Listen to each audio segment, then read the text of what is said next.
Inside Out 2. Sebelum nonton podcastnya, izin memperkenalkan diri, nama aku Naila Zahra Octavia dengan NIM akhir 053. Halo semua, aku Naur Sabila dengan NIM akhir 039. Halo semua, nama aku Aradima dengan NIM akhir 067. Halo semua, nama aku Keiza Audiana dengan NIM akhir 061. Halo semuanya, nama aku Tamaya Salsabila dengan NIM akhir 046. Selamat menonton ya semuanya. Halo semuanya, selamat sore.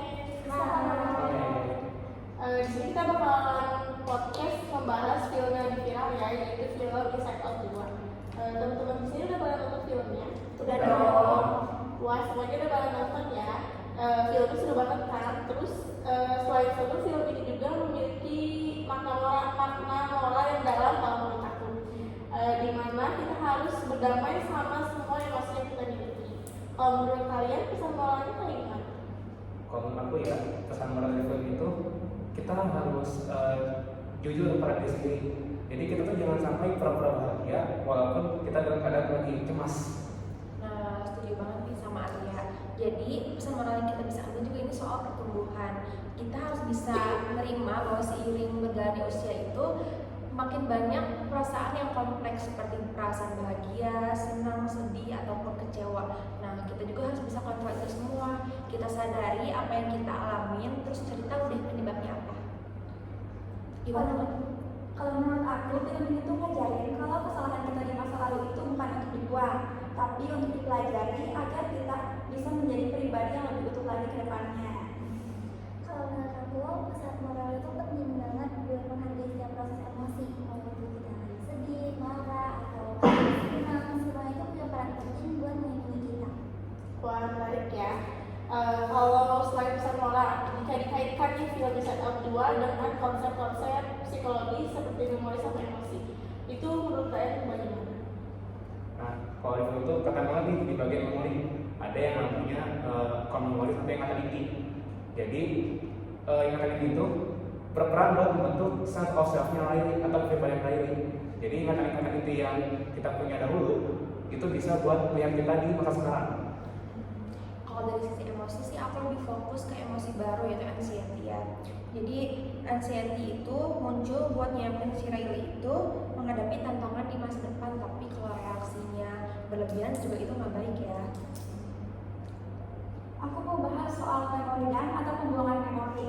Jadi di film ini tuh dikabarin kalau memori yang buruk itu dibuang di belakang pikiran.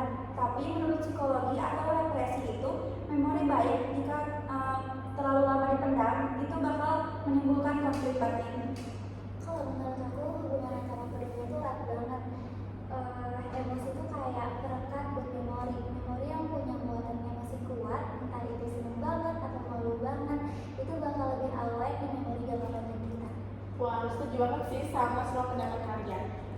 Menurut aku film ini juga ngajarin kita tentang regulasi emosi, di mana Joy nggak bisa selalu mengkontrol Riley untuk selalu memiliki memori yang indah saja, tetapi memori buruk juga bisa membantu Riley untuk memiliki empati dan kebijaksanaan. Oke, lanjut kalau kayak gitu ya. Pesan moral sudah, dikaitkan dengan konsep psikologi juga sudah. Sebelum menutup podcast ini, menurut teman-teman semua, kesimpulan dari film Inside Out 2 itu bagaimana? Nah, kalau menurutku ya, kesimpulannya itu kita itu adalah diibaratkan kumpulan dari semua ingatan dan emosi kita. Jadi baik itu emosi yang baik maupun yang buruk. Kalau menurut aku sih kesimpulan yang bisa diambil itu kita harus bisa memvalidasi perasaan diri kita sendiri. Jangan sampai orang lain yang memvalidasi perasaan kita, karena peran kita untuk diri kita sendiri itu juga penting.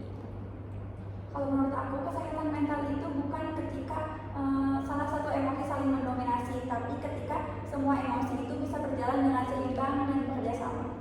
Kalau menurut aku, kesimpulannya film ini tuh wajib banget ditonton semua umur karena ngebantu kita tuh ngerti apa yang terjadi di dalam kepala kita. Oke, kalau menurut aku, kesimpulan dari aku, film ini itu ngajarin kita untuk menerima semua emosi dan memori yang kita miliki tanpa terkecuali. Mungkin untuk diskusi sore ini kita cukupkan ya. Terima kasih udah dengerin podcast kami. Sampai jumpa di pembahasan selanjutnya. Dadah!